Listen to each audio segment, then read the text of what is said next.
Social and Economic Systems Preceding Capitalism. Note from audiobook maker.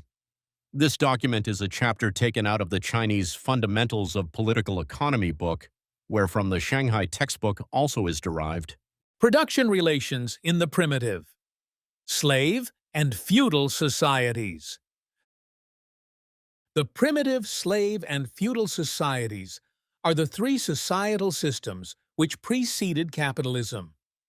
To comprehend the replacement and substitution of the production relations in these societies helps us to understand the historical process of the development of production relations in human society. It is especially significant for the understanding of the origin and development of capitalist production relations and the historical law governing their inevitable replacement by socialist production relations. The primitive commune established the earliest production relations in human history. Labor created man. The primitive society started from the separation of man from the animal world. Human societies appeared simultaneously with the emergence of man. With man, the first chapter of human history began. The history of human society is about 1 million years long. Man's ancestors were a kind of highly developed ape-man. How did the ape-man develop into man? The key lies in labor. Labor began with the making of tools. In the process from ape-man to man, natural objects were transformed into suitable tools. It may only have been the striking of one stone against another to make stone knives and axes or the shaping of branches into crude tools, but a great revolution appeared. Man separated himself from the animal world and could rely on his own hands to make tools for the transformation and conquest of nature. Just as Engels said, "Labor is the first basic condition for human life. This is true to the extent that we must, in a certain sense, admit that labor created man himself." In the long process of labor, man learned how to make stone tools, hunt, and fish. He invented bows and arrows. Especially important was the discovery and use of fire. This greatly increased man's power to conquer and transform nature. Engels highly valued this achievement. He said, As far as worldwide liberation is concerned, the discovery of making fire through friction surpasses the importance of the invention of the steam engine. Because the discovery of making fire through friction enabled man to control a natural force, he was thus separated from the animal world. From that time on, human society made its formal appearance on this earth. Production activities conducted after man's separation from the animal world were from the start a kind of social and group activity. Every individual cooperated with other members of the society to form production relations, to engage in production activities for the material needs of human life. When the curtains of human social history were raised, the production relations were those of the primitive commune, and they were the first production relations in human history. Clan commune ownership was the basis of the primitive commune production relations. The primary social and economic organization of the primitive society was the clan commune united on the basis of kinship for the purpose of labor. Clan commune ownership was a primitive form of collective ownership. Land and other means of production were owned by all the members of the commune. At that time, because of the crude stone knives, axes, spears, bows, and arrows used, only by collective labor could the great natural forces be conquered. Therefore, individual ownership of means of production and products was not possible. This clan commune ownership system was the only form adopted under the low level of productive forces. Means of production collectively owned by the clan commune included production tools, land, forests, rivers, and livestock. Weapons, bows, and arrows were carried and used by individuals. In the primitive society, all able-bodied members participated in productive labor. They employed a natural division of labor based on sex and age. Men went out to hunt, old men made tools, and women harvested plants, managed household chores, and engaged in primitive agriculture. Children helped women do auxiliary labor. Interpersonal relations were primitive cooperative relations. Under the conditions of clan commune ownership and collective labor, products were shared equally. Because of the low level of productive forces at that time, products obtained through labor were only sufficient to maintain a minimum level of subsistence with little left over. If distribution had not been equal, some members of the clan would have starved, or the clan might have disintegrated. The economic substructure of the primitive society also produced its corresponding superstructure. The primitive society successively passed through the matriarchal and patriarchal clan stages. The formation of the matriarchal clan was the result of the more important positions occupied by women in productive activities. At that time, women were mainly occupied with primitive agriculture and men with hunting. But hunting was more seasonal, and its results chancy. Agriculture was a more reliable source of means of livelihood. Therefore, social life evolved around the female. With the development of productive forces, agriculture advanced from its primitive form, and animal husbandry was separated from agriculture. Men's importance in productive activities was elevated. With the transition from group marriages centering around women to one-to-one marriages, women's positions were rendered more subordinate, ushering in the patriarchal clan. The clan council, composed of all the adult members of the clan, was the highest power organ in the clan commune. The clan council elected the clan chief and wartime military leaders, and deliberated and decided on all important matters. Lewis H. Morgan, an American scholar, described in his Ancient Society the clan commune of the American Indians as follows. All members were free persons and were obliged to protect each other's freedom. Everybody had equal rights. Not even the clan chief and military leaders could ask for any preferential privilege. They were compatriots based on blood relations. This superstructure of the clan was instrumental in consolidating and developing the clan economic substructure and in advancing the productive forces at that time. Chairman Mao points out, "The development of the Chinese people, here with reference mainly to the Han people, was similar to other peoples in the world. They passed through many tens of thousands of years in a classless, primitive society." The society connected with the Peking man, which was discovered in Choukoutian suburb of Peking, represented the earliest stage of China's primitive society. Many old sites and cultural relics from primitive societies discovered in many areas of China prove that matriarchal clan tribes once existed in the central region along the Yellow River Basin and extended to Inner Mongolia, Heilongjiang, Xinjiang, Tibet, Guangxi, Sichuan, and Yunnan. About 5,000 years ago, tribes along the Yellow River and Yangtze River basins gradually became patriarchal clan communes. Before the Xi'an dynasty in China, the primitive society existed for several 100,000 years. Historical facts tell us that the primitive society had no private property, no classes, no class exploitation, or class oppression. They strongly refute the fallacy that private property and classes have been with us from time immemorial. The emergence of private property led to the collapse of the primitive commune. In the course of development in the primitive society, with the development of productive forces, social division of labor arose. In the beginning, animal husbandry was separated from agriculture. Some tribes specialized in animal husbandry. Other tribes specialized in agriculture. This was the first major social division of labor. Later on, handicraft activities were separated from agriculture. This was the second major division of labor. Toward the end of the primitive society, iron was discovered.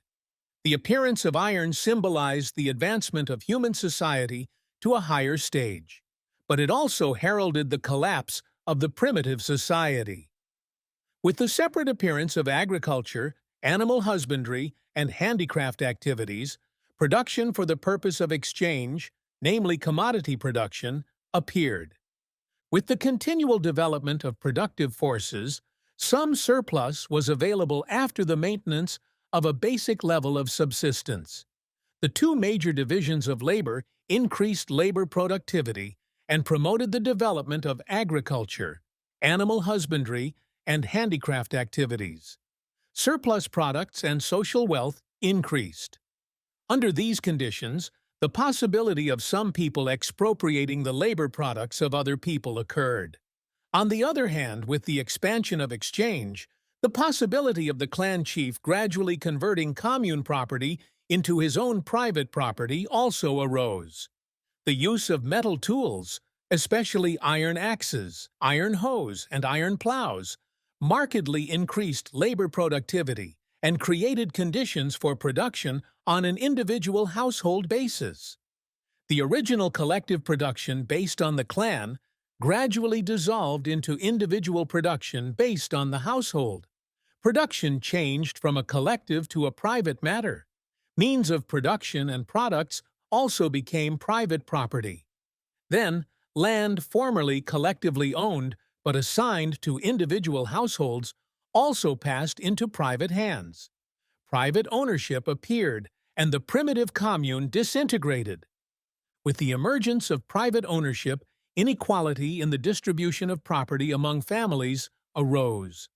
The clan chiefs continuously used their power to convert collective property into their private property and became the wealthiest households in the clan. At the same time, as the wealth of these rich families increased and their scope of operation expanded, labor shortages were experienced. On the other hand, with the development of productive forces, the use of slave labor became possible and profitable.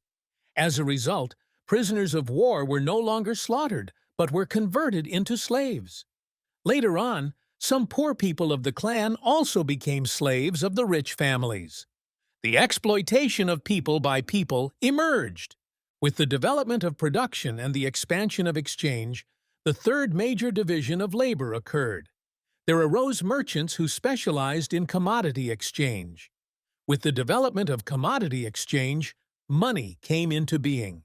With the appearance of money, the rich families engaged in usury and accelerated the concentration and uneven distribution of wealth.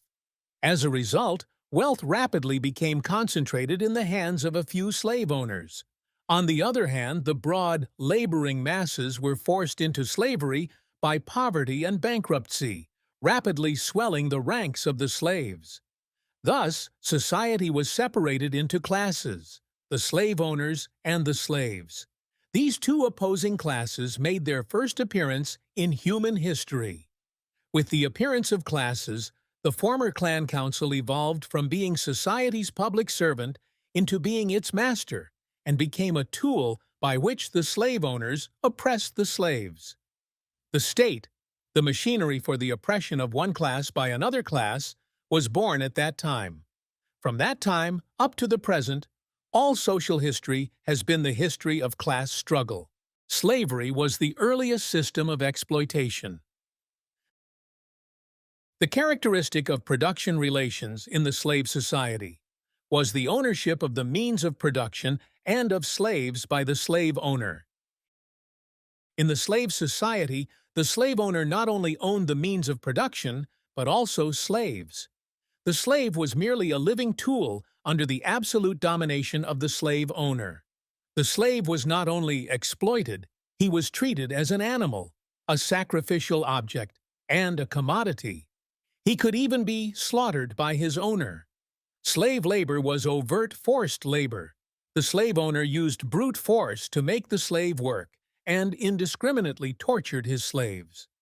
To make it easier to catch runaway slaves, the slave owners even branded slaves and put them in fetters. The slave owner used the crudest means to extract surplus labor and products from the slave. All products produced by the slave belonged to the slave owner. The slave was fed like an animal, just enough to keep him alive. This, then, was the production relation of the slave society. Chairman Mao points out, About 4,000 years have elapsed between the present and the time when the primitive society of the Chinese nation disintegrated into a class society, passing through the slave society and the feudal society. China developed into a slave society after the CIA dynasty. In the Yin dynasty, Cheng Yen and Hesu Min, I-N-A and H-R, the masses, were all slaves. Clay burial figures unearthed in Yinxi, the abandoned site of the capital of the Yin dynasty in the vicinity of Xiao Tunsen, Anyang, Honan province, all had handcuffs. The male figures were cuffed with their hands behind them and the females in front. These were reflections of slave lives at that time. The slaughter of slaves was even more hair-raising. The slave owner often sacrificed his slaves in sacrificial ceremonies. In some ceremonies during the Yin dynasty, more than 1,000 people were killed. From the tombs of slave owners in the Yin dynasty, slaves were found buried alive or dead. They ranged from more than 10 to several hundreds. Among them were both males and females, even children. There is no doubt that the slave society existed in China.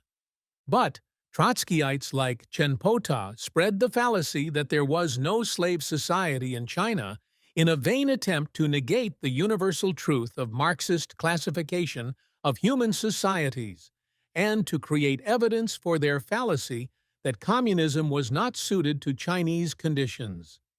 This is reactionary in the extreme and utterly futile.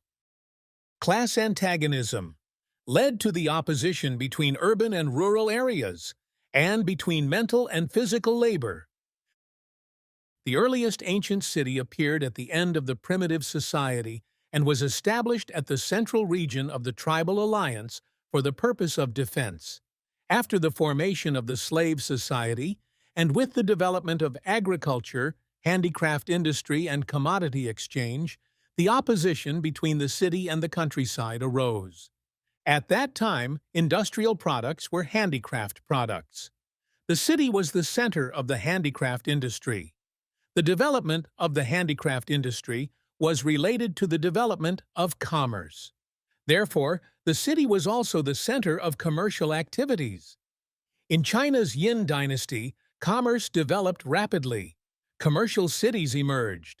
Yin and Shang is the Chinese term for commerce, are synonymous, and the Yin dynasty is also known as the Shang dynasty. Present-day Yinsu was the site of a fairly large commercial city in the Yin dynasty. The slave owner established a superstructure corresponding to the economic substructure of the slave society, and the city became the political center of the slave society. The slave owner paid special attention to strengthening the state machinery in the city to suppress the rebellion of slaves. Many slave owners, big merchants, usurers, and bureaucrats were concentrated in the city, leading evil and extravagant lives. To satisfy their needs for recreation, the slave owner forced the slaves to build beautiful palaces, temples, theaters, and other public places. The city thus gradually developed into the cultural center of the slave society. Thus, the city in the slave society assumed a dominating economic, political, and ideological role and created opposition between the city and the countryside. The opposition between the city and the countryside was a product of acute class contradictions. It was characterized by urban exploitation of the countryside.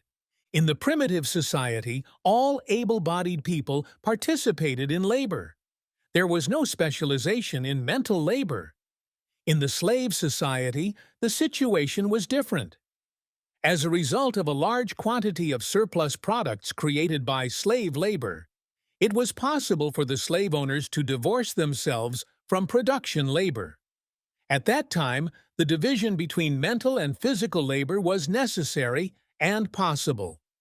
This division between mental and physical labor was antagonistic right from the start. It was the privilege of the slave-owning class to enjoy cultural education. The class controlling the means of material production also controlled the means of mental production. Therefore, the thinking of those without means of mental production was generally under the influence of the ruling class. The slave-owning class tried its best to spread the fallacy that the mental workers rule others, while the physical laborers are ruled by others.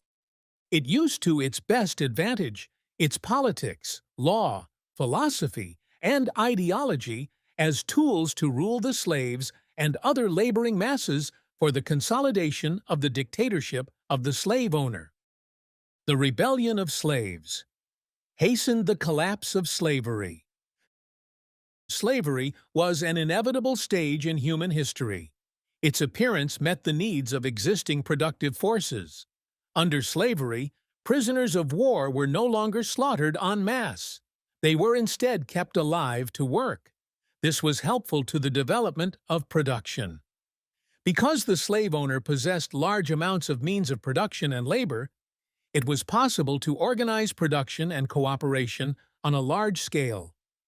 With the use of metal tools, agriculture, animal husbandry, and handicraft industry developed rapidly. Agriculture became the most important component of the national economy. The horse, buffalo, sheep, chicken, dog, and pig were domesticated. By means of cooperative efforts among a large number of handicraftsmen, a bronze ritual vessel, Su Mu Mao Tafang Ting, measuring 110 centimeters in horizontal length, 77 centimeters in width, 137 centimeters in height, and weighing 1,400 market caddies, was cast with fine floral designs. From it, we can infer the high production skills and workmanship already reached at that time. The production relations of the slave society promoted the development of productive forces to a certain extent. But these production relations embodied inherent contradictions to the further development of productive forces. These contradictions became more acute as productive forces developed. The broad masses of slaves could not bear the cruel exploitation and oppression of the slave owner any longer. They slowed their work, ran away in large numbers, and purposely wrecked production tools.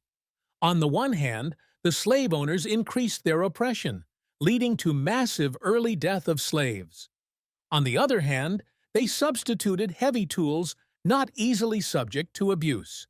But the development of productive forces was thus restricted. The restriction on the development of productive forces also resulted from the contempt toward physical labor generated by the system. Bankrupt small producers preferred to wander around than to engage in physical labor. These things all showed that the production relations of slavery were already ill-suited to the development of productive forces. Its extinction was as inevitable as its emergence. At the end of the slave society, feudal production relations appeared. The ownership of land by the slave state was the basis of the production relations in the slave society. In the Yin Chu period of China, state ownership of land was in the form of Qing Tian, well fields. All land within the confines of Qing Tian was called communal land. These communal lands and the slaves were at the disposal of the biggest slave owners, the feudal princes, nobles, and state officials appointed by the Son of Heaven. With the development of productive forces, some slave owners tried their best to force the slaves to bring under cultivation large amounts of private land, so as to exploit more surplus labor. With the expansion of private land, the system of communal land was undermined. At this time, the landlord class emerged. They championed the abolition of Xinjiang and the demolition of raised paths between fields, used as boundaries. slaves gradually became serfs. The sprouts of feudal production relations flourished. The basic classes of the slave society were the slave-owning class and the slaves. Outside of these two classes were the free peasants and handicraftsmen. Slaves were at the bottom of the social strata and were subject to the cruelest exploitation and oppression by the slave owners. All through the whole period of slavery, there was violent class struggle between the slaves and the slave owners. The spring and autumn period of China saw the transition from slavery to feudalism. A slave leader named Qi led 9,000 people rampaging across the land and invading the feudal lords. Slave rebellions seriously challenged the rule of the slave-owning class. In various countries of the world, slave uprisings were the theme of many heroic epics. For example, in the Roman period, Spartacus led the biggest rebellion with 120,000 participants. This rebellion shook the whole Roman Empire to its foundation. Violent slave rebellions dealt severe blows to the political power of the slave owners and hastened the collapse of slavery. While slavery disintegrated, feudal production relations gradually matured. The newly emerging landlords representing feudal production relations used the power of the laboring people to overthrow the rule of the slave owners and established a government of landlords. Feudalism finally replaced slavery. The replacement of slavery by feudalism was historically inevitable. In China, during the time of the great epoch-making social changes, Confucius, the reactionary proponent of the slave system, obstinately opposed any social reforms and regarded the changes in production relations as great evils. He resolutely opposed all the reform measures carried out by the new feudal lords, advocated the restoration of the old slave system, and hoped in vain to save the tottering social order. But it was all over. His efforts represented the futile struggle of a dying cause. Feudalism is another exploitative system based on class conflicts. Feudal land ownership is the economic substructure of the feudal society. The production relations of the feudal society were based on land ownership by the landlord class and their almost complete control of serfs. The landlord owned most of the land. The peasants and serfs owned little or no land. They had to depend on farming the landlord's land for a living. This way, they were fettered by the feudal land system. They lost their personal freedom and were subject to the landlord's cruel exploitation and oppression. The chief means by which the landlord exploited the peasants was through the collection of feudal rent from land rented to them. There were three kinds of feudal rents: labor rent, rent in kind, and money rent. Labor rent was prevalent in the early period of the feudal society. Labor rent consisted of the peasants using their own tools and working on the landlord-operated land at specified times. The peasants could work on their land only after working for the landlord. Under this type of land rent, the relations between the exploiter and the exploited were quite clear-cut. The produce from the land operated by the peasants belonged to them. They were thus interested in the labor performed on it. The produce from the labor performed by the peasants on the land operated by the landlord belonged wholly to the landlord. The peasants were naturally not enthusiastic about such labor. The landlord was well aware of this difference in attitude. To make the peasants work hard on the land operated by the landlord, the latter kept a number of foremen to enforce strict discipline. Therefore, under such a rent system, the relations between the oppressor and the oppressed, the ruling and ruled, were quite obvious. In the early period of feudalism, productive forces were quite weak. The landlord could not have expropriated the surplus labor of the peasants if he had not relied on direct coercion. This kind of feudal rent met with violent resistance from the peasants. Later, under the impetus of the development of productive forces and out of a desire for greater exploitation and less visibility of their exploitative intent, the landlord adopted rent in kind in place of labor rent. Under rent in kind, the peasant no longer worked under the supervision of the landlord. He did not have to work on the land operated by the landlord.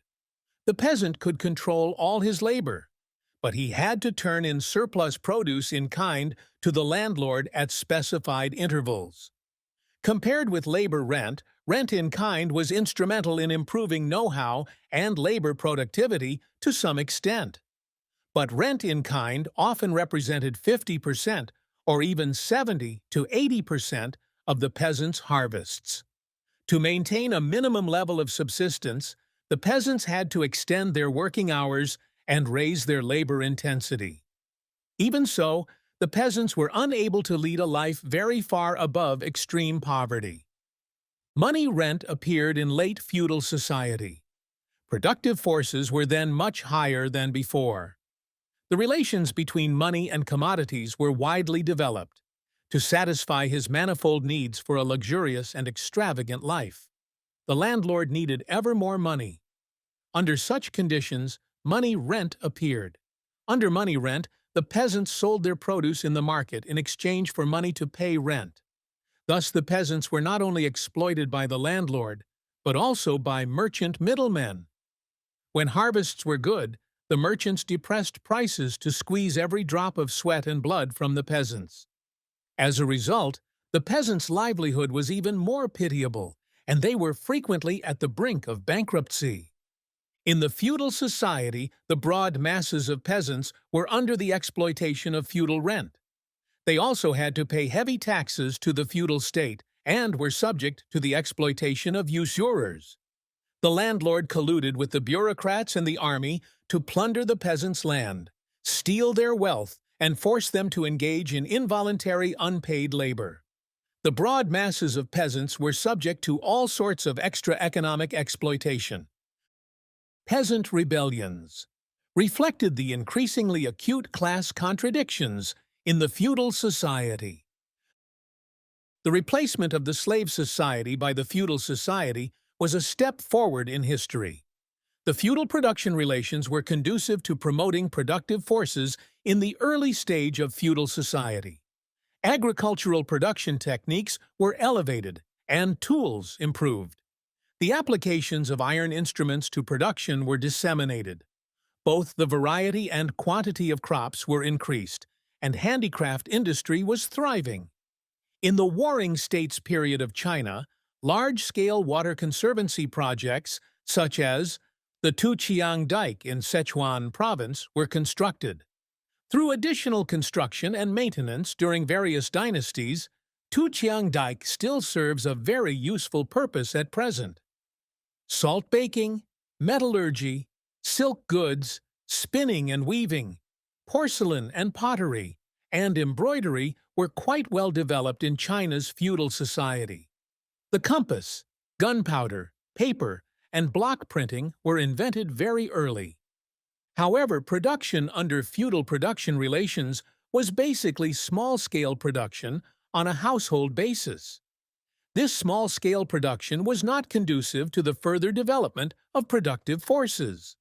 The broad masses of peasants under feudal production relations were especially subject to cruel exploitation and oppression, with little possibility for developing production. The contradictions between feudal production relations and productive forces were reflected as class contradictions between the landlord and the peasant. This was the major contradiction in feudal society. The highest manifestation of this contradiction was armed rebellion by the broad masses of peasants to resist the rule of the landlord. These rebellions and struggles were characteristic of the whole feudal period. About 200 BC, soon after Qin Shi Huang unified China and established the first feudal dictatorship, the first great peasant rebellion in China's history exploded. The rebellion led by Chen Sheng and Wu Kuang. After that, during the more than 2,000 years before the Taiping Rebellion in the mid-19th century, several hundred small and large peasant rebellions and peasant revolutionary wars were recorded. The size and number of peasant uprisings in Chinese history broke world records. Only these peasant class struggles, peasant rebellions, and peasant wars were the real motive force of historical development. Because every major peasant rebellion and peasant war dealt blows to the contemporary feudal rule, they thus promoted the development of social productive forces to some extent. However, renegades like Chen Pota attributed the development of social productive forces to the concessions made by the feudal ruling class. This runs counter to historical facts. In history, the landlords never made concessions to peasant rebellions. They always resorted to bloodthirsty suppression, counterattacks, and trickery, but never to concessions. Renegade Chen Pota's theory about concessions was purely an attempt to beautify the landlords. The development of a commodity economy and primitive accumulation gave birth to and promoted capitalist production relations. In the late feudal period, with the further development of a commodity economy, capitalist production relations arose. Simple commodity production in the feudal society was based on private ownership and individual labor. The purpose of production was exchange. Small commodity producers had to sell their products in the market. But because every commodity producer had different production conditions, skills, and labor intensity, labor spent on each type of commodity varied. On the other hand, similar commodities were sold at the same price. This constituted a contradiction. With the development of this contradiction, a small number of small commodity producers with better conditions prospered. But the majority of small commodity producers with poorer production conditions were increasingly impoverished. Thus, the simple commodity producers were polarized. In the feudal society, craft guilds were often formed to prevent competition among handicraftsmen in the same line or from handicraftsmen from other areas or lines. Members of the guilds had to obey guild regulations. In the handicraft guild, there were the master, journeyman, and apprentice.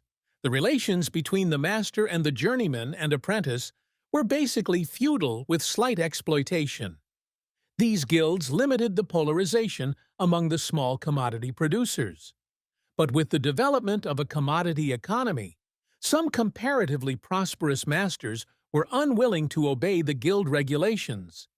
They indiscriminately increased the number of journeymen and apprentices, lengthened their labor time, improved production techniques, and gradually converted their journeymen and apprentices into hired hands.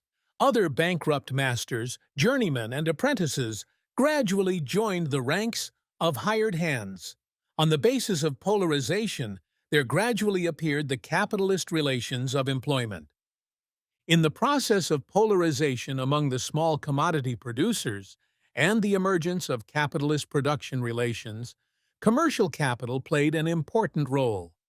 The merchant was originally the middleman in commodity exchange.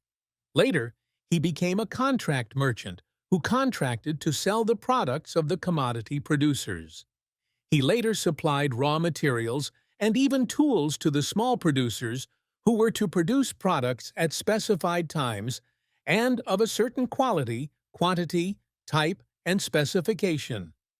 Thus, the small commodity producer was entirely controlled by the merchant and became a hired hand, and the merchant himself became an industrial capitalist. In the countryside, during the period of late feudal society, because of the development of a commodity economy, the landlord class gradually converted to money rents. This daily increased the peasants' dependence on markets and hastened their polarization. The majority of peasants went bankrupt and degenerated into hired farm hands. A few elevated themselves to become rich peasants and later agricultural capitalists. Thus, capitalist production relations gradually established themselves in feudal society. In China's late feudal society, with the development of a commodity economy, the seeds of capitalist production relations were about to sprout. Without the influence of foreign capitalism, China was gradually to develop into a capitalist society. The establishment of capitalist production relations in feudal society was closely related to the development of productive forces. In the beginning, the small workshops of the handicraftsmen became large capitalist workshops. In these workshops, hand labor was still the rule. But with many workers working together under unified capitalist command, simple cooperation was possible, forming a new productive force. Later, capitalist simple cooperation developed into capitalist factory handicraft industry. The characteristic of the factory handicraft industry was division of labor among workers producing the same commodity, with each specializing in one process. It simplified labor processes and improved labor productivity by intensifying labor input. It also created the conditions for the substitution of machine operation for hand operation. The development of capitalist production relations depended on two basic conditions. First, there had to be a large body of proletariat who could freely sell their labor. Second, there had to be a prior accumulation of a large amount of pecuniary wealth.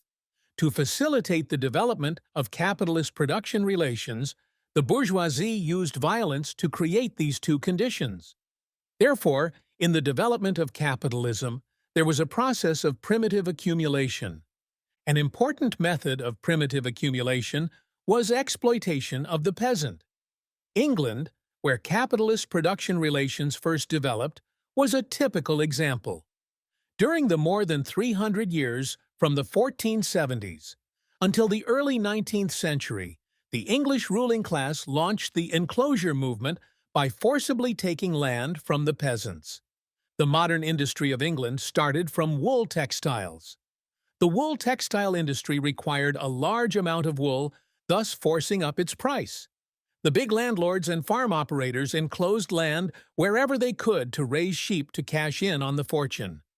They forcibly evicted peasants from their land, demolished and burned down their houses, and expropriated large amounts of means of production and means of livelihood. The enclosure movement forced a large number of peasants to leave their native places and wander far afield begging for their livelihood. Following this, the English ruling class promulgated various blood-stained legislation to forbid the peasants from drifting and force them to accept hired employment under harsh conditions. The plundering of pecuniary wealth was another important method of primitive accumulation. The European bourgeoisie resorted to armed invasions of Asia, Africa, America, and Australia to establish the colonial system. They launched commercial warfare and plundered the colony's material resources and pecuniary wealth in order to amass capital for the establishment of large-scale capitalist production. Therefore, the process of primitive accumulation was the process of forcing the separation of the direct producers from their means of production and concentrating pecuniary wealth in the hands of the capitalists as capital. Marx penetratingly pointed out, this history of expropriation of the direct producers by the bourgeoisie was written with blood and fire into the human chronology. The process of primitive accumulation vividly demonstrated that the capitalists did not start from scratch, but depended entirely on plundering. Capital comes dripping from head to foot, from every pore, with blood and dirt. Bourgeois revolution declared the collapse of feudalism. The birth and development of capitalist production relations in feudal society was severely restricted by feudal production relations and their superstructure. They were prevented from assuming a dominating role in feudal society because the feudal ruling class would never willingly retire from the historical stage. They inevitably used the state machinery in their control to protect the outdated feudal system. The bourgeoisie and the intellectuals representing capitalist production relations publicized capitalist production relations as manifestations of eternity and rationality, and an eternal law of nature. They championed so-called freedom, equality, and universal love, and denounced feudalism in their efforts to prepare public opinion for the bourgeois revolution to overthrow feudalism. In the bourgeois revolution, the major class forces were the peasants, the proletariat, and the bourgeoisie.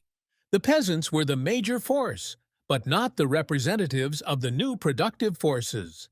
The proletariat had not formed its independent political force, so the bourgeoisie assumed the leadership of the bourgeois revolution. In old China, because it was a semi-feudal and semi-colonial society, the bourgeoisie was divided into two parts. One was the bureaucratic bourgeoisie. It depended on imperialism. Along with the landlords, its members represented the most backward and most reactionary production relations. They were the targets of the Chinese bourgeois democratic revolution. The second part was the national bourgeoisie. It was subject to the oppression and restriction of imperialism and feudalism on the one hand, but was also closely related to them on the other. This determined that the national bourgeoisie was a force on the side of democratic revolution under some conditions. But it was also weak and unstable. Therefore, it was determined historically that the task of anti-imperialist and anti-feudal bourgeois democratic revolution could not be completed by bourgeois leadership, but only by proletarian leadership. Although the bourgeois revolution was a revolution in which one form of exploitation replaced another, this revolution also had its reversals. In the course of the revolution, there were acute class struggles involving attempted restorations by the feudal class and opposition to restorations by the bourgeoisie. England started its bourgeois revolution in 1640. Not until after two internal wars was Charles I, a representative of the Stuarts, executed. In 1660, Charles II, another representative of the Stuarts, again attempted restoration. In 1688, the English bourgeoisie invited the Prince of Orange, William III, from Holland to overthrow the Stuart House. Only then was the bourgeois dictatorship stabilized. In France, in the 86 years from 1789, when the bourgeois revolution exploded, until 1875, when the Third Republic was formed, advances were mixed with retreats, republics with monarchies, revolutionary terror with anti-revolutionary terror, internal with external wars, with conquests by foreign countries, without a moment of peace and stability. Even so, because the feudal system was rotten, it still could not escape its extinction no matter how hard it tried to struggle. The replacement of feudalism by capitalism was inevitable. Major study references: Marx and Engels, Communist Manifesto; Engels, The Origin of the Family; Private Property and the State; Chairman Mao, The Analysis of Chinese Social Classes; Chairman Mao, The Chinese Revolution and the Chinese Communist Party. Chapter 1. Review Problems. How did private ownership, classes, and the state arise? How did the contradictions between production relations and productive forces in the slave society and the feudal society manifest themselves in class struggle? What were the major conditions for the birth and development of capitalist production relations?